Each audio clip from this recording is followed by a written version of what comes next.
In front of me is Google Pixel 6a, and let me show you how to change keyboard language on this device.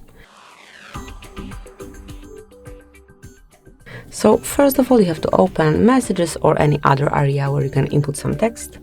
Then just click on New One. And here you've got your current keyboard language. To change it, select Settings, go to Languages at the top of the list, select Add Keyboard. And now just pick the language that you would like to apply. So here we've got the list.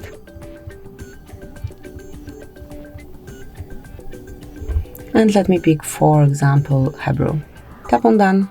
Now you can remove a current language, or you can also stay with it, and then you will have two languages. You will be able to switch between them by tapping on space, but this is how you can change the language and then have it as your default one.